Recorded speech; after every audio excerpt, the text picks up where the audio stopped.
So talking about the cult then and esoteric practices, when you saw the temple on Epstein's Island, what did that signify to you? Well, these people networks connect into the satanic networks. Doesn't mean that every people is into. I'm saying the rings themselves interlock, and they're global rings. I mean, I saw you do an interview recently.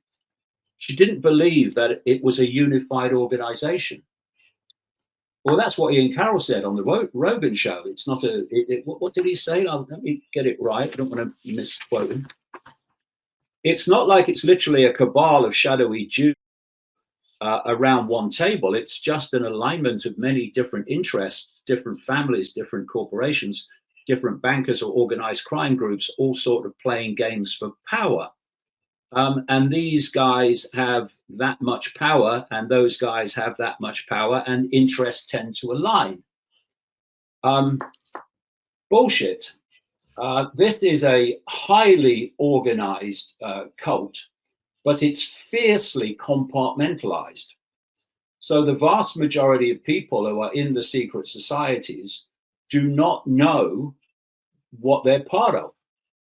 But it's orchestrated and organized in a very detailed way from the inner core. And when you go deep enough in the inner core, it is a table with a few people sitting around it. And it,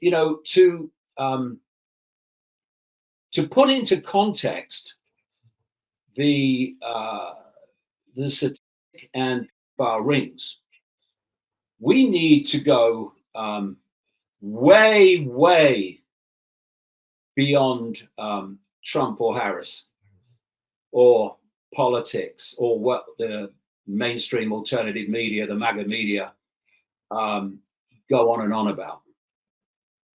We have to appreciate that this global cult is a vehicle within human society, what is in effect the human band of frequency, working on behalf of entities in another dimension of reality, close to this one, and interpenetrating this one, but well beyond our ability to see. And without understanding the entities in this other dimension, this astral dimension, we cannot understand what is happening in the human reality. And it's that which this cult is desperate to keep from people. Now, it's so fantastic compared with people's perception of reality, which is downloaded to them from cradle to grave, that it's easy when people like me come out and talk about this to say he's mad, he's crazy, it's not possible. But this is the thing. I mean, another quote from said that it was that people that talked about shape-shifting reptilians were basically making it or derailing the credibility of talking about these rings and rings and things. You cannot understand these rings without talking about it. And she said it was outlandish that impossible metaphysical experiences were talked about to derail conversations about the cult and the power in media and politics. Now, so it's just about media and politics, right? Okay. Well, that's what the alternative media, the hijacked alternative media, want you to believe. And in fact, these impossible metaphysical experiences are perfectly explainable. But if you want to keep people in ignorance of what is actually happening, you keep them ignorant. So we have, first of all, two worlds within the human world. One is the world of the cult, and they are broken up, those organizations, which have an interlocking leadership ultimately, though most of them don't realize that. It's a compartmentalized structure. So only the real inner core know the real picture. The others only know enough to play their part. Need to know, usual story. And the difference between that cult structure in the hidden and the in the scene human population structure is knowledge.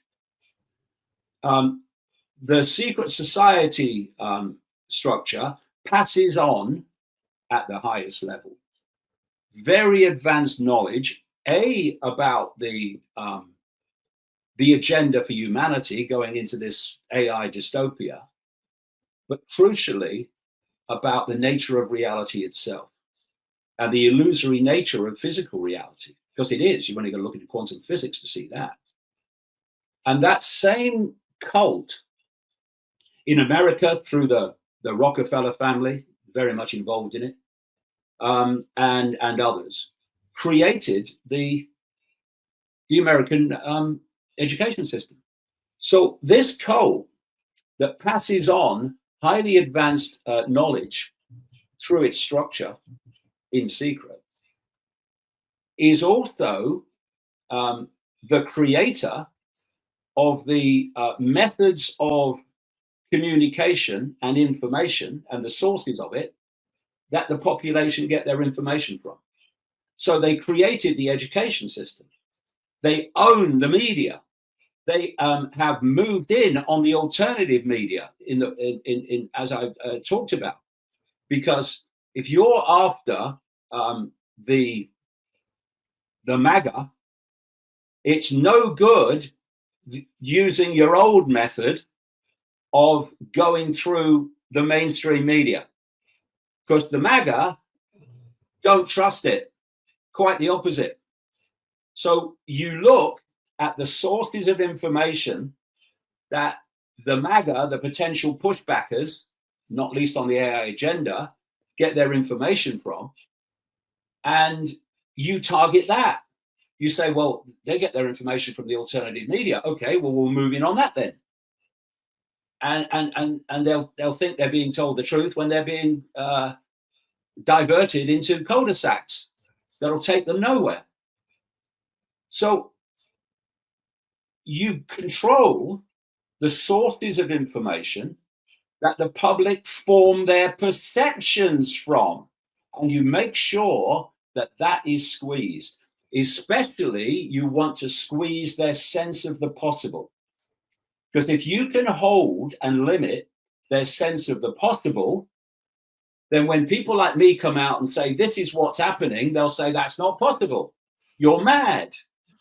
It's brilliantly done, but then they are experts at manipulating perception. So you keep the public ignorant. So the idea of other dimensional entities manipulating human society, it's beyond their sense of the possible, beyond their sense of normal. But to understand, like I say, the power rings and the rings, you've got to understand who's actually orchestrating this whole control and dystopia of humanity. And it's in another dimension of reality. And when I was uncovering the nature of this cult in the early 1990s, a long time ago now, and I was starting to track and investigate various people that were clearly part of it, where it led me again and again was to Peter and then you ask the obvious question: why? Why would they be involved in that? There were so many of them. And then you think, okay, so what is Satanism? Well, it's worship of these, quote, gods. Well, who are these gods? Because these people are deeply sick, but in an intellectual sense, they're not freaking stupid, not those in the inner core anyway. So they're not going to worship gods that don't exist. They're just simply not going to do it. They leave that to the population. So they then I started looking back, and I started to see that all over the world, every era and culture worshipped pantheons of gods everywhere.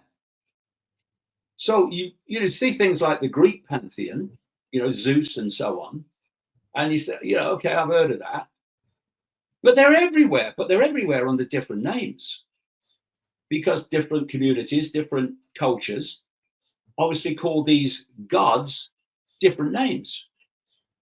And then you look again and you say, well, they were sacrificing people to these gods. Actually, they were sacrificing overwhelmingly children, sacrificing young virgins to the gods. Anyone think what that might be code for? And then you ask the question, well, the first question, before you ask that question, you realize that the gods that these ancients all over the world were doing human sacrifices to are the same gods that the elite today are doing human sacrifices to. And then you ask the question, like I say, so you're making offerings to the gods. What do the gods get out of it?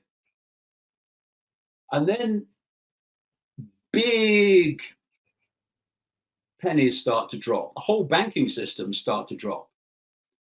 When you realize that these entities in this astral dimension, which interpenetrates ours, are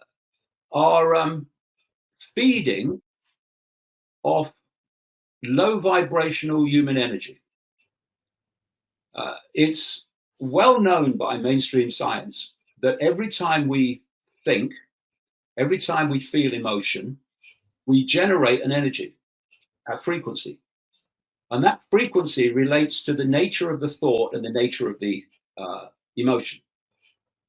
And so joy, love, appreciation, these are high, fast frequencies. But these entities are low vibrational in nature. That's why they do what they do. And so for them to absorb our energy, they need low vibrational frequencies that relate to fear, anxiety, depression, regret, hatred, conflict, war. And so these entities, via this global code, have no interest whatsoever in a world of love, a world of joy, a world of harmony and peace. They want all the things that generate these low vibrational energies. And long after I'd realized all this, I came across the work of a guy called Robert Monroe of the Monroe Institute is now what he created and left. And Robert Monroe was someone who popularized what's called out-of-body experiences. It's when you have near-death experiences, when people, the body dies briefly and people find themselves in a completely different reality, and then the body is revived and they come back. And they tell very compellingly common tales. But out-of-body experience is when you are able to project your consciousness into the astral dimension. And Robert Monroe was so good at it that there was a military operation which was declassified by the CIA a little while ago, and it was called Gateway.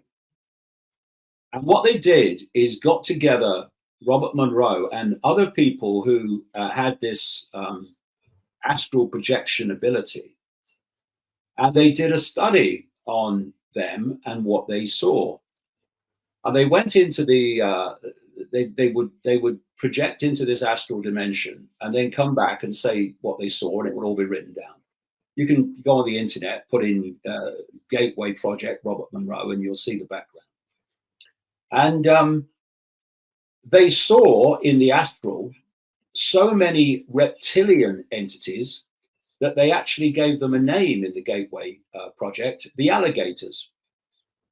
And in this same period too, of 35 years, I've come across people all over the world who have experienced these reptilian entities, sometimes in the astral, sometimes in the human, and have seen people, apparently human to start with, change into a reptilian figure, and then often go back again.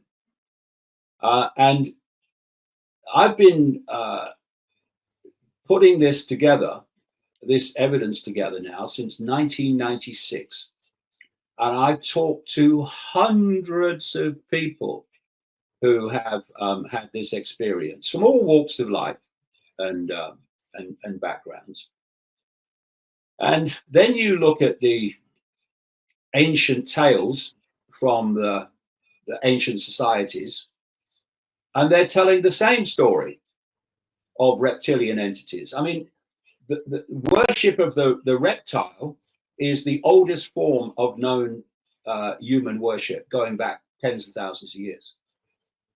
So you have these entities operating overwhelmingly in the astral, but they can move into our dimension.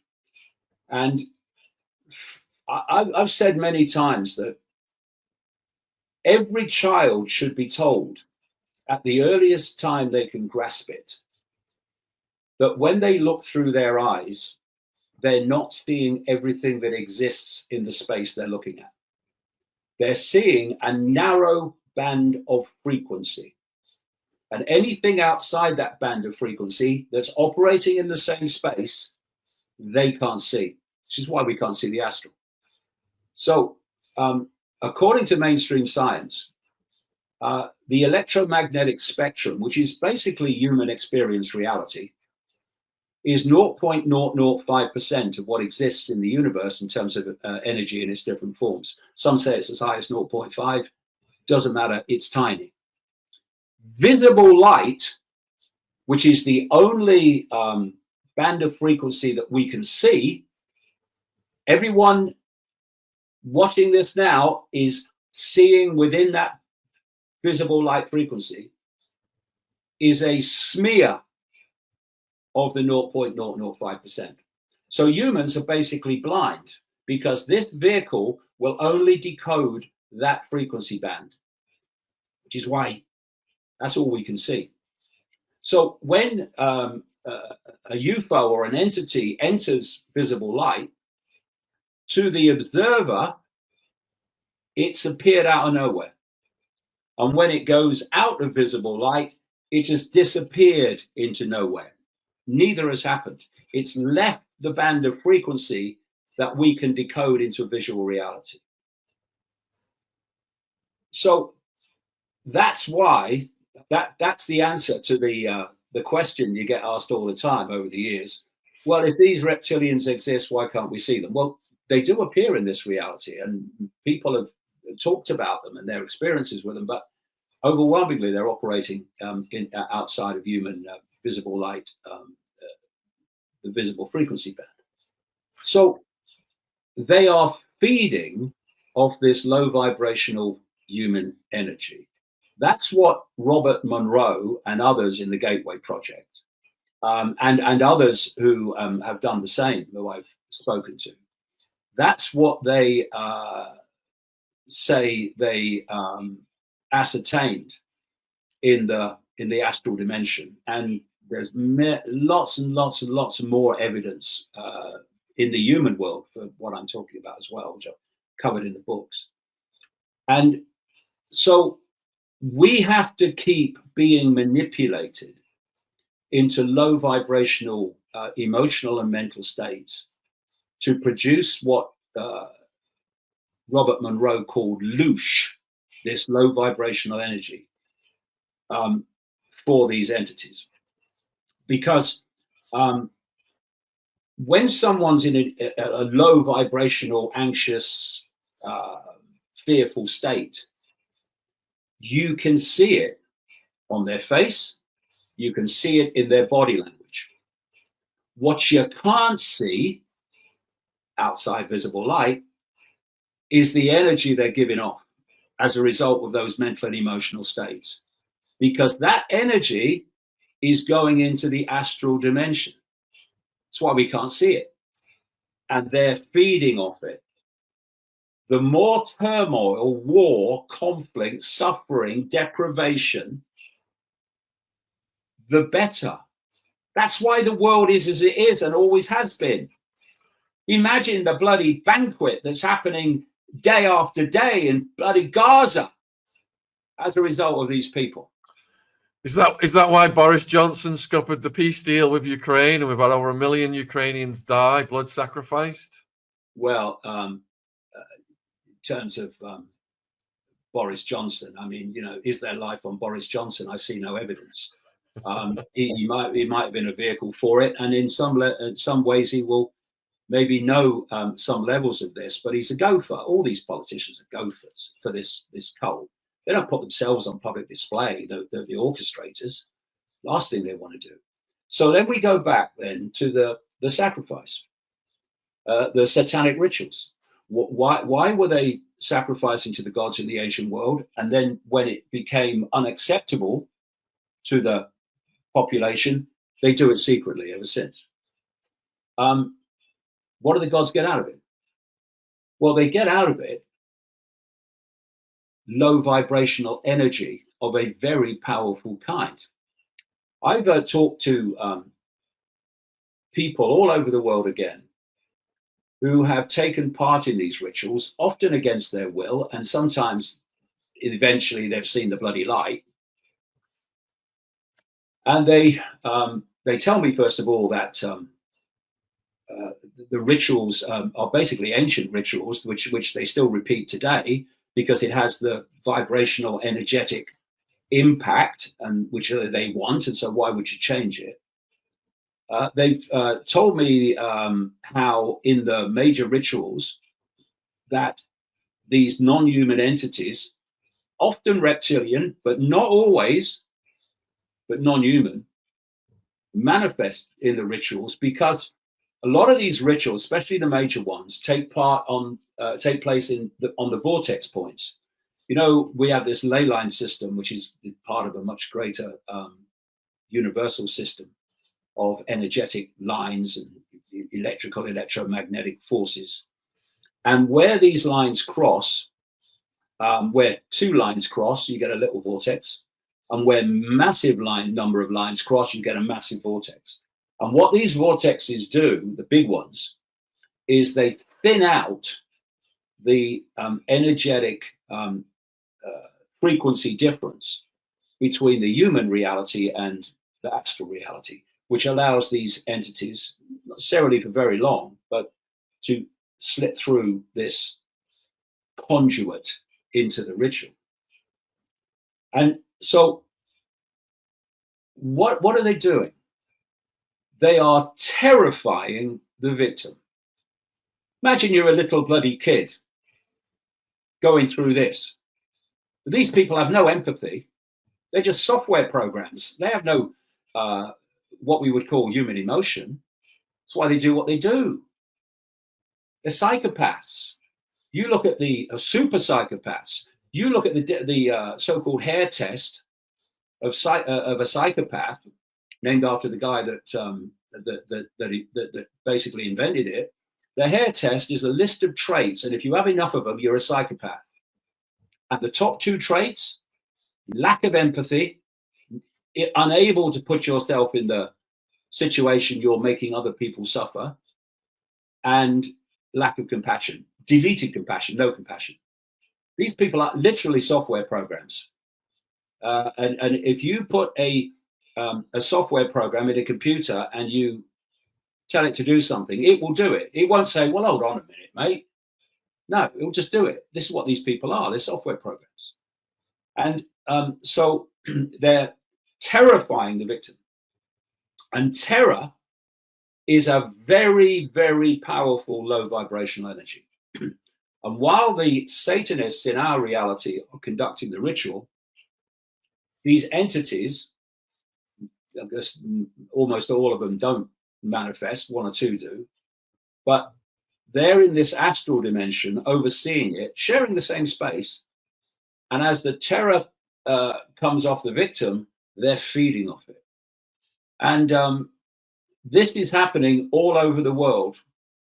You know, this satanic calendar with its Beltane and its Halloween and so many others in between, rituals, days, it's real. And these people do it. Now, if you are going to sacrifice a little for your gods, prats, then are you going to have any questioning of creating wars that are going to cause such death and destruction and suffering and turmoil and sadness? No. Why? Because you want them. Are you going to have any compassion for children in Gaza? No, none. You're just going to do it because you have no ability to empathize or to feel compassion. You're a software program. And this is the basis of the reason they do it is the reason it goes from the ancient world right into the modern times, because they are making offerings to the same gods the ancients were. They just call them different names. You can call it the cult of Baal. It's just another bloody name. They're talking about these entities. And, you know, when what's the name, says that, you know, it's basically talking about shape-shifting reptilians and all that stuff, and what have you, is derailing the credibility of talking about this stuff. No, it's not. No, it's not. It's explaining why it happens.